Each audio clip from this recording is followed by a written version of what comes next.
Those of you visiting this prison today have a unique opportunity to participate in something that very few people can say they have experienced. After you leave here, our hope is you will have a greater understanding of what long-term incarceration really is. You will not have to rely on the messages presented by media or public opinion, but you will be able to say, I went there, I met those men. You will be able to participate in this ongoing national debate about mass incarceration from the distinct perspective of one that has spent time with us. We believe that's a very, very valuable experience. And so we've decided to start things off with a story that we hope will give you insight and perspective. A story that is our way of sharing what we hope will be the experience that we will experience with you, in the hope that together we can find a better path. To tell this story, we chose someone we trust, a man who knows all too well what it means to live inside these walls for decades. Please welcome our first speaker and storyteller, Arthur Longworth.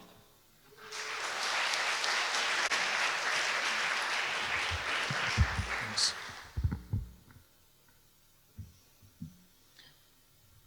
Imagine being born in a society more screwed up than the one you live in.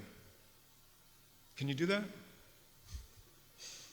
What I mean by screwed up is a society obsessed with gun culture and in denial of the violence attributable to those guns. A society in which the mentally ill frequently have to fend for themselves, unless, of course, they commit a crime, in which case they're held as accountable as the sane. A society that polices its poor neighborhoods in a much different way than it polices its rich ones. And, of course, polices its black and brown people in a different way than it polices its white ones. Imagine that this society of yours criminalizes addiction and has an ever-increasing homeless population that includes entire families. A society that only grudgingly invests in public education, and even then only when under court order to do so. A society that takes children from homes in which they're abused and places them in state facilities that harm them worse.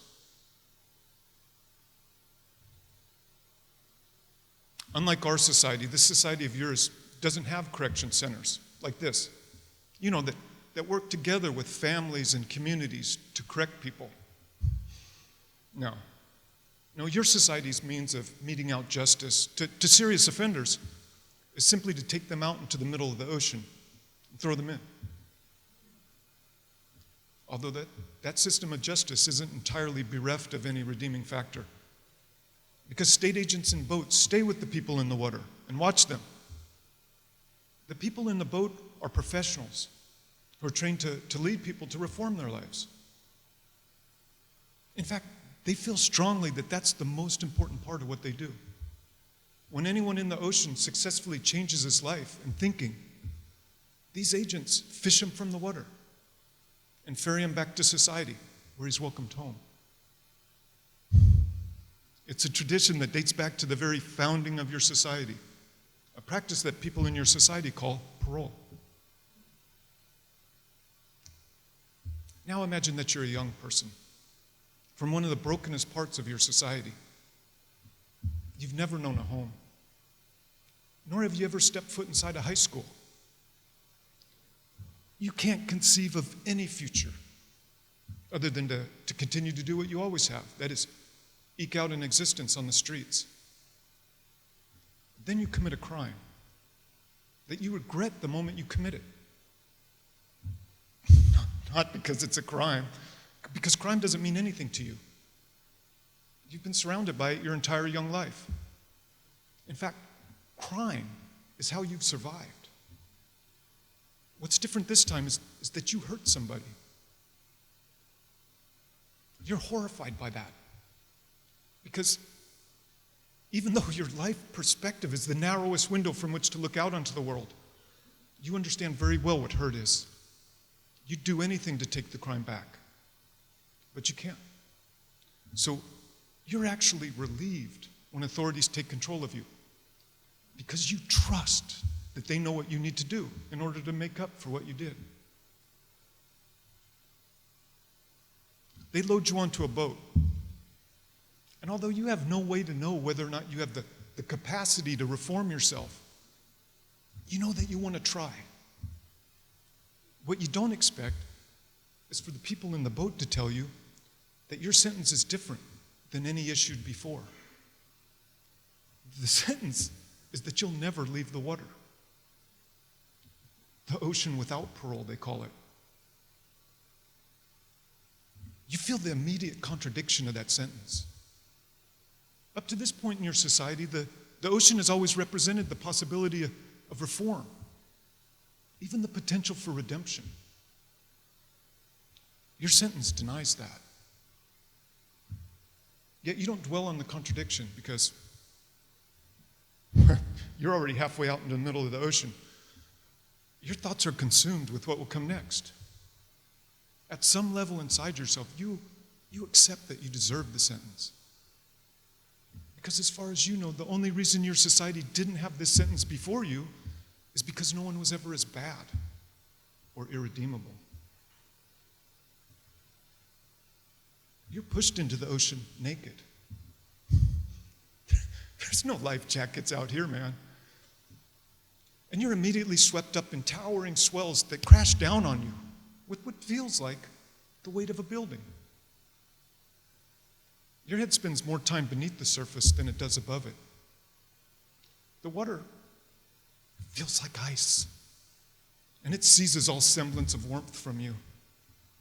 Its frigid fingers pierce even your bones and compresses your lungs. You shiver uncontrollably. You can't stop your teeth from chattering. It takes everything you have to swim. You gasp for air and fight to stay afloat.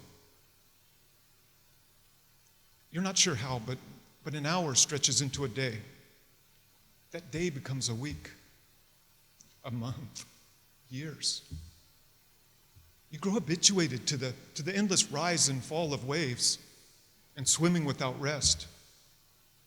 You become conscious of others in the water, and you begin to watch them with the hope that you might discover a direction in which to swim.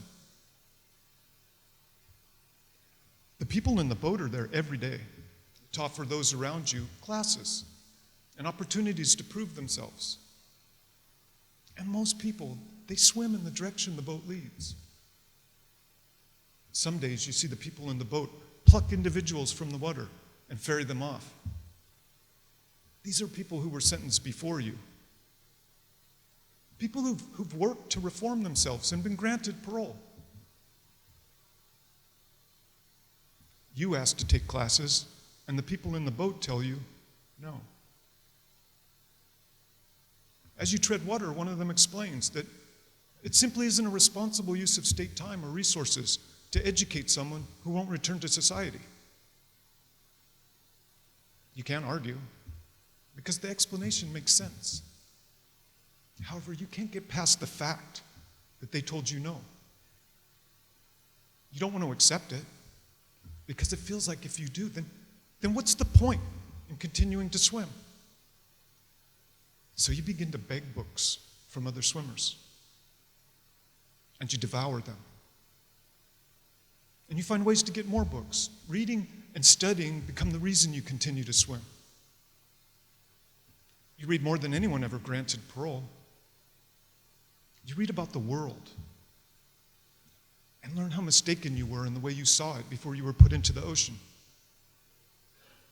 You study philosophy and teach yourself other languages. And you read about the unique history of your own society, which you learn was born out of a revolt against a king on the other side of the ocean who punished people by decree without his ever having to look at their faces. That last part, about never having to look at their faces, that sticks with you for some reason. You're not sure why. Meanwhile, loads of newly sentenced people arrive and are dumped into the water with you. People whose sentence is like yours. No parole. Each year there are more. You spread across an ever-expanding swath of ocean that becomes choked with bodies. And not everyone swims. Some people can. Others decide not to. You feel helpless as you watch them drown. Your relationship with the ocean becomes reflexive, although never any less difficult than it was the moment you first entered the water. The ocean is constant, unrelenting. You can't leave, not even at night. Nights are when you hear people splash blindly in search of a direction to turn or a reason to continue to exist. Mornings, you look around to see if they're still there. Every drowning affects you. But when someone near you goes under, it's worse. You see young people in the ocean, people as young as you were when you went into the water. Some can hardly swim. Others beat the water angrily and swim in circles because they don't know what else to do. You watch them struggle, and you can't help but feel that they're worth something, even though the fact that they're in the ocean tells you they're not.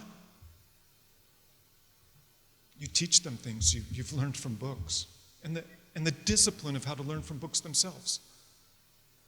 When they grow tired and slip low in the water, you know what's going on inside them because of the innumerable times you've experienced it yourself. You drag them up and you keep them from going under, even though what you're doing feels futile, because you know at some point they will drown, and so will you. It's the historic peculiarity of the unprecedented number of people now in the ocean with you that makes you begin to question the idea you accepted so many years earlier. That is the idea that you are irredeemable. Somehow less worthy of the opportunity to reform yourself than were all the generations of people put into the ocean before you. You wonder if it's really you who is different. You read about the debate in society over torture, and you feel sick. So much about your society is abstract to you because you have no experience of it. Like cell phones, driving a car, or simply life as an adult outside the ocean. But torture, you understand. After all, what else can you possibly call the infliction of pain and distress for no other purpose than to extinguish your will to live? You realize suddenly that you're tired. A tiredness that is leached into the marrow of your bones and weighs against every cell of your body. You're conscious that if your society abides a practice as deliberate and hands-on as waterboarding, it won't ever disavow a practice as passive and hands-off as leaving people in the ocean to drown. You trade your place in the ocean for a waterboard in a second.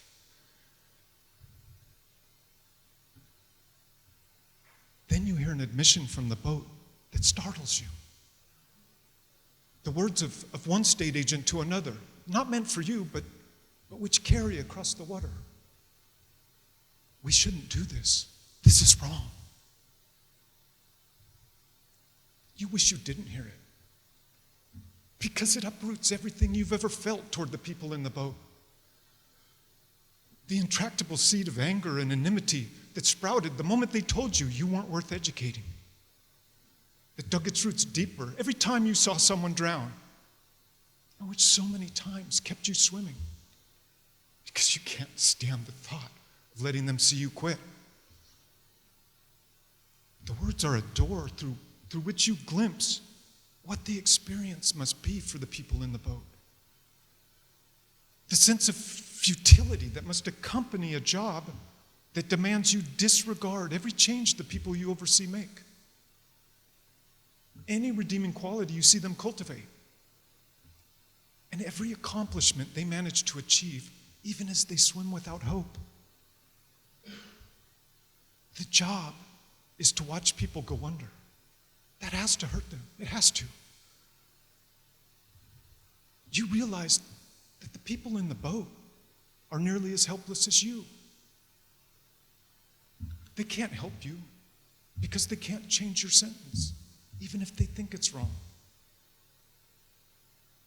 That's because your sentence is mandatory, which means that it was mandated by lawmakers who you've never met and who've certainly never seen your face. You wonder how that can be. Then you remember the history from which your society was born. The king who punished people without ever looking at their faces.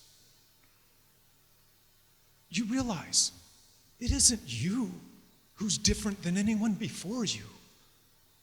Your society changed. You read about a discussion taking place in society over the number of people in the ocean. Mass drowning, people are calling it. This news that people outside the ocean are actually talking about what's happening in it spreads across the water in the form of hope, a piece of which you reach out and grab onto. Your instinct isn't to hold on, because by this time you've been in the water so long, you don't know what hope is. But when you try to let go, you discover that you can't bring yourself to do it, because this thing you've grabbed onto is warm and buoyant. For the first time since you were put into the ocean, you cease to shiver. And you feel like there might be something to swim toward. Then you read that lawmakers deny drowning so many people is a problem. They assert that there really isn't that many of you, even as you swim amongst people piled on top of each other. They use the word violent to describe men and women whose faces they've never seen and whose context they don't know. They insist that everyone who's in the ocean needs to stay there because, according to them, that's what justice is. You want to yell, to bring attention to everyone in the ocean who you believe deserves at least a look. But you're buried behind the wall of an ocean, separated from a society you left so long ago, you no longer remember it. So what do you do? What do you do? For anyone unfamiliar with this experience, let me share with you the only thing you can do. You gather the truth of your experience and that piece of hope you're holding. You weave those together into the fabric of a story, and you tell it.